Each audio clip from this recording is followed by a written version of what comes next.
तो सबसे पहले आपने गूगल में आना है। गूगल में आके आपने पीएम लोन स्कीम 2025 लिखना है और सर्च करना है। उसके बाद ये देखें डिजिटल यूथ हब की जो वेबसाइट है वो खुल जाएगी।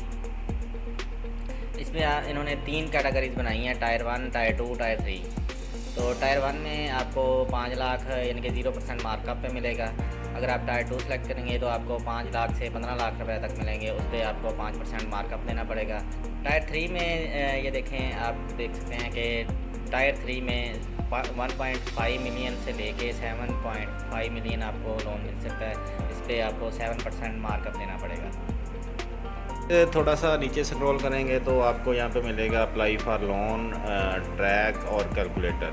ट्रैक पे आपको, अगर आपने पहले से अप्लाई किया हुआ था तो आप यहाँ से चेक कर सकते हैं अपनी एप्लीकेशन का स्टेटस क्या है। तो कैलकुलेटर से आप कैलकुलेट कर सकते हैं कि आपको आप जो है वो कितना लोन लेना चाहते हैं और कितने मंथ में आप अदा करेंगे, उसकी कितनी एक साथ बनेगी। के तौर पे मैंने यहाँ पे 5 लाख का जो है लोन लेना है, मैं इसको 5 साल में अदा करना चाहता हूँ। तो कैलकुलेट करेंगे, ये देखें ये 0% इसका इंटरेस्ट रेट है। 5 साल इसकी एक साथ होंगी, 12 मंथ है, यानी कि 12 मंथ आपको ज़रब कर लें 5 पे तो 60 मंथ बनते हैं, 60 किस्तें आपको देनी पड़ेंगी।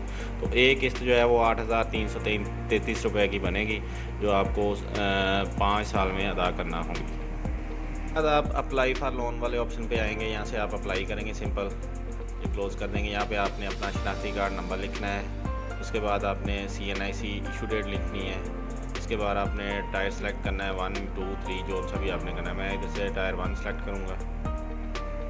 तो दोस्तों इंटर करने के बाद ये वाला ऑप्शन खुलेगा। इसमें आपने सबसे पहले सेलेक्ट बैंक का नेम सेलेक्ट करना है। आपने बैंक ऑफ पंजाब सेलेक्ट कर लें। उसके बाद सेलेक्ट MFI, इस पर आप national rural support programme select कर सकते हैं। उसके बाद अपना नाम लिखना है।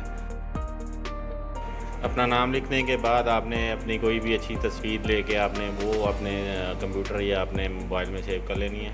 उसके बाद आपने वो इधर अपलोड करनी है। उसके बाद CNIC की अपने फ्रंट और बैक दोनों तस्वीरें अपलोड करनी है। उसके बाद आपने डेट ऑफ बर्थ जो है वो आपकी वो सेलेक्ट करनी है। उसके बाद दोस्तों इधर आपने यहाँ पे अपने ज़ेर कफ़ालत जितने अफराद हैं वो लिखने हैं। उसके बाद आपने जेंडर सेलेक्ट करना है, मेल है तो आप मेल है या फीमेल है जो आपने सेलेक्ट करना है। उसके बाद आपने इधर अपना हस्बैंड या फादर नेम लिखना है। उसके बाद आपकी अज़वाजियत से शादीशुदा हैं या सिंगल हैं वो आपने सेलेक्ट करना है। शादीशुदा हैं या सिंगल हैं वो सिलेक्ट करना है। इसके बाद आपका सिटीज़नशिप स्टेटस क्या है, आप नॉन रेजिडेंट हैं या फिर रेजिडेंट हैं या फिर ओवरसीज़ रिटर्न है आप। तो आप ये सिलेक्ट करने के बाद आपने अपना मज़हब सेलेक्ट करना है। उसके बाद दोस्तों अगर आप तो खुदा न खास्ता डिसेबल हैं तो यस करना है, अदरवाइज़ नो कर दें। उसके बाद अपनी एजुकेशन सेलेक्ट करेंगे। एजुकेशन सेलेक्ट करने के बाद आपने जो भी आपकी एजुकेशन है सेलेक्ट की थी उसकी डिग्री आपने यहाँ पे अपलोड करनी है। अगर आपके पास कोई स्किल है तो वो आपने इधर से सेलेक्ट करनी है। इसके बाद दोस्तों आपने अपना जो प्रेजेंट एड्रेस है वो लिखना है इधर सारा।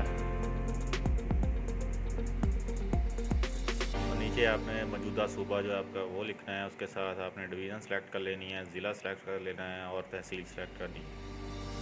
अगर तो आपका परमानेंट और प्रेजेंट एड्रेस सेम है तो इधर से क्लिक करनी है, इसको टिक कर लेना है, ये सारा ऑटो फिल हो जाएगा। इसके बाद नीचे आपने अपना मोबाइल नंबर लिखना है। इसके बाद अगर दूसरा मोबाइल नंबर है वो भी लिख देना है यहाँ पे। तो दोस्तों यहाँ पे आपने मौजूदा आमदनी अपने जो है वो लिखनी है, जो आपकी सैलरी है माहाना। उसके बाद आपके जो घर के अखराजात हैं माहाना वो लिखने हैं और नीचे आपने सेव एंड प्रोसेस पे चले जाना है, यहाँ पे क्लिक करनी है। तो उसके बाद अगला प्रोसीजर जो है वो आपने बिज़नेस कैटेगरी सेलेक्ट करनी है। अगर तो आप नया बिज़नेस स्टार्ट करना चाहते हैं तो न्यू बिज़नेस पे आना है और उसका कैटेगरी सेलेक्ट करनी है। बिज़नेस जो आपका बिज़नेस सेक्टर है वो सिलेक्ट करना है। मैं डिटेल सेलेक्ट कर रहा हूँ। यहाँ पे आपने बिज़नेस सेक्टर आपने जो कैटेगरी वो सिलेक्ट करनी है। Mobile phone franchise shop select कर रहा हूँ। बिज़नेस का आपने जो भी अपना बिज़नेस का नाम है वो लिखना है। इसके बाद यहाँ पे आपने बिज़नेस की डिटेल लिखनी है, जो भी आप काम करना चाह रहे हैं उसकी डिटेल आपने लिखनी है। मोबाइल सर्विसेज लिख रहा हूँ मैं यहाँ पे। उसके बाद यहाँ पे आपने अपना तजर्बा लिखना है, आपका एक्सपीरियंस कितना है इस काम में। तो 4 साल का सेलेक्ट कर रहा हूँ। तो आपका जो मंथली एक्सपेंस है वो आपने यहाँ पे लिखना है। तो अगर इसके अलावा आपके पास कोई दस्तावेज़ हैं जो आप यहाँ पे मुंसलिक करना चाह रहे हैं वो कर सकते हैं, अगर नहीं भी है तो कोई मसला नहीं है। तो यहाँ पे आपने सेलेक्ट करना है कि कितना लोन चाहिए आपको। यहाँ पे मैं 5 लाख सेलेक्ट कर रहा हूँ। लोन का पीरियड आप यहाँ पे सेलेक्ट करेंगे, यहाँ पे 3 साल सेलेक्ट कर रहा हूँ। तो इसके नीचे यहाँ दोस्तों यहाँ पे फाइनेंस की तफसीलात हैं। अगर आपने पहले भी किसी बैंक से लोन लिया हो तो यहाँ पे वो आपने तफसीलात दर्ज करनी है। अगर नहीं लिया तो इसको खाली छोड़ देना है आपने। यहाँ पे नीचे आपने ये उर्दू में भी है, इंग्लिश में भी ये पढ़ लेनी है गौर से आपने। ये इनको दोनों को आपने टिक कर लेना है। उसके बाद दो ऑप्शन आएगा सेव एंड सबमिट का, तो आपने इधर से सेव एंड सबमिट कर देना। तो आपकी एप्लीकेशन जो है वो, तो दोस्तों क्लिक करने के बाद आपकी एप्लीकेशन जो है वो सबमिट हो जाएगी।